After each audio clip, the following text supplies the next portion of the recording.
तो दोस्तों आज का वीडियो मेरा उन मम्मीज के लिए जिनका बेबी अभी रिसेंटली 4 मंथ का कंप्लीट हुआ है या 4 मंथ में लगा है।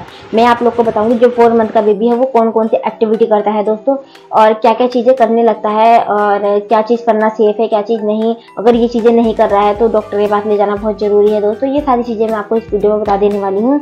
5 टॉपिक है दोस्तों, मैं आपको बताऊंगी, ठीक है। और वीडियो में बने रहिए। अगर आपको वीडियो पसंद आए तो वीडियो को लाइक करें, चैनल को सब्सक्राइब करें और कमेंट करके जरूर। दोस्तों तो मैं पहला टॉपिक बताती हूँ आपको कि बच्चे की जो स्लीपिंग होती है वो मतलब बहुत अच्छे होने लग जाती है दोस्तों। अब बेबी बार बार 10-15 मिनट के बाद जगता नहीं है, बार बार उठ के रोता नहीं है, और आप उसको फीड करा देते हो अच्छे से। 2 घंटे की प्रॉपर, 1.5 घंटे की प्रॉपर नींद लेता है दोस्तों। बार बार फीड नहीं कराना पड़ता है क्योंकि बच्चे का जो डाइजेस्टिव सिस्टम होता है वो मैच्योर होने लगता है दोस्तों। तो आप अगर उसको दूध पिलाते हो तो वो अच्छे से डाइजेस्ट भी हो जाता है और बच्चे को भूख भी नहीं लगती है। दूध उतना ही पीता है बच्चा जितना उसको पेट में चाहिए होता है दोस्तों, ठीक है।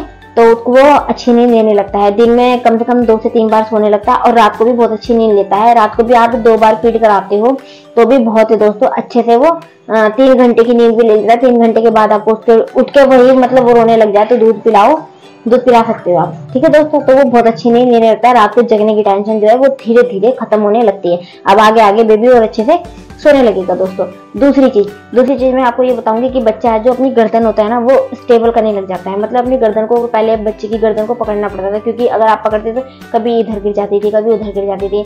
तो अब वो बच्चा जो है वो अपने आप ही अपनी गर्दन स्टेबल करने लग जाता है दोस्तों, ठीक है। धीरे धीरे आप उसे अगर लिटाओगे तो भी आप देखोगे, अगर आप उसे अपने कंधे पे ऐसे खड़ा करके रखोगे, कंधे पे लेते हो तो भी आप उसकी गर्दन देखोगे स्टेबल रहेगी। लिटा दोगे तो वो बैठने की कोशिश, जो मेरी बेटी करती है वो मैं आपको बताऊंगी।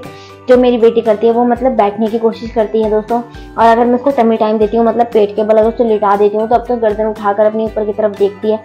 तो इससे ये पता चलता है कि उसकी जो गर्दन है वो धीरे धीरे स्टेबल होने लग गई है दोस्तों, ठीक है। और तीसरी चीज मैं आपको बताऊंगी कि बच्चा जो है वो बेड पे ही स्क्रॉल करने लगता है दोस्तों। कभी मतलब मेरी बेटी है अभी 4 मंथ की कंप्लीट हो चुकी है दोस्तों, तो वो एक तरफ पलट जाती है, अपना हाथ नहीं निकाल पाती है। जो चीज है मैं वही बताऊंगी आपको, ठीक है। वो हाथ नहीं निकाल पाती लेकिन पलट जाती है और पूरे बेड पर रोल कर लेती है। अगर मैं उसको कोई टॉय देती हूँ खेलने के लिए तो वो खेलती है, उसे पकड़ के हमारे बाल हो गए इन्हें पकड़ लेता है, टाइट से हमारे कपड़े हो गए उन्हें पकड़ लेता है। कुछ अगर ये मेरी बेटी है मेरी बार बार पकड़ लेती है तो चीजें वो पकड़ने लगती है दोस्तों और टाइट पकड़ने लगती है, ठीक है। और आप अगर उससे बातें करोगे तो वो आपसे बात भी करेगी, आपको हंसोगे तो आपको हंस के बातें करोगे तो आपको हंस के बताएगी, बातें करेगी। अगर आप उसको कुछ अगर ऐसा लगेगा कि आप उसके तेज से बोल रहे हैं तो वो आपको रो के भी दिखाएगी।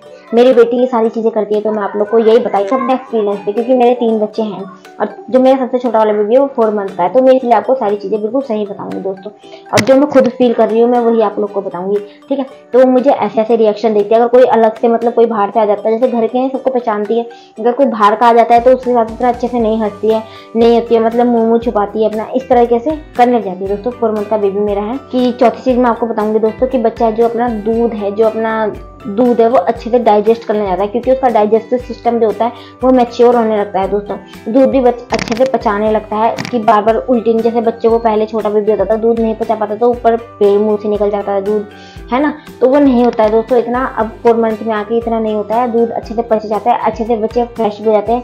पेट दर्द वर्द की दिक्कत है वो बच्चे को कम होने लगती है, गैस वैस की दिक्कत होती है वो सारी कम होने लगती है। धीरे धीरे आप महसूस करने लग जाओगे अगर आपका 4 मंथ का बेबी है तो, और कि गैस वैस की दिक्कत है वो कम होने लग जाती है दोस्तों को, पेट दर्द वगैरह ये सब। और दूध भी अच्छे से डाइजेस्ट होने लग जाता है और डकार वकार भी बहुत जल्दी ले लेती है। पहले ये बहुत टाइम लगता था, बहुत देर तक रफ करना पड़ता था, लेकिन अब है कि अब बहुत जल्दी वो डकार ले लेती है दोस्तों, ठीक है। और बस दोस्तों यही कुछ चीज़ें हैं। अगर आपको भी लगता है कि आपकी बेबी में ये सारी चीज़ें हो रही हैं, धीरे धीरे चीज़ें अच्छी हो रही हैं, बेबी का वेट भी बढ़ रहा है, बेबी का वेट भी 5 किलो से लेके 7 kg तक होना चाहिए दोस्तों, चाहे गर्ल हो चाहे बॉय हो, ठीक है। अच्छे से बच्चे का ध्यान रखें। 5 kg से और 7 kg। मेरी बेबी का वजन है 5.5 kg का, ठीक है दोस्तों। 5.5 किलो की है मेरी बेटी, तो इतना वजन होना चाहिए। 5 किलो से लेके 7 kg के बीच में इतना वजन होना चाहिए दोस्तों, ठीक है। तो अगर बच्चा सारी चीज़ें एक्टिविटी ध्यान करता रहेगा तो इसका मतलब हमारा बच्चा हेल्दी है, सारी चीज़ें कर रहा है। अगर इनमें से कोई भी क्रिया अगर आपका बच्चा नहीं करना चाहिए कर रहा है, हाथ वाथ नहीं अच्छे से हिला रहा है या हाथ पैर अच्छे से नहीं मार रहा है, और मैं एक जगह लिटाती हूँ अपने बेबी को, वो पूरे बेड पे स्क्रॉल कर लेती है। अगर मैं एक जगह लिटा के आती हूँ ना तो उसको मुझे वो दूसरी जगह पे ही मिलती है, सरक सरक के इस तरीके से दोस्तों। तो ये सारी चेंजेस हैं जो मेरी बेबी में आ रही है। आप लोग भी कमेंट करके बताना कि आपका बेबी भी इस तरह से उसकी जो एक्टिविटी है वो उनमें कुछ चेंज आया है या नहीं आया है। मेरी तो यही आया है दोस्तों, इसलिए मैं आप लोग को बता रही हूँ। और अगर आपका कोई क्वेश्चन हो या कुछ हो तो प्लीज़ मुझे कमेंट करना, मैं उसका रिप्लाई जरूर दूंगी दोस्तों, ठीक है। और अगर आप लोग को वीडियो पसंद आई तो वीडियो को लाइक करें, चैनल को सब्सक्राइब करें और कमेंट करके जरूर बताना दोस्तों मेरी वीडियोस आपको कैसी लगती हैं, ठीक है दोस्तों। मिलते हैं नेक्स्ट वीडियो में, तब तक के लिए बाय बाय।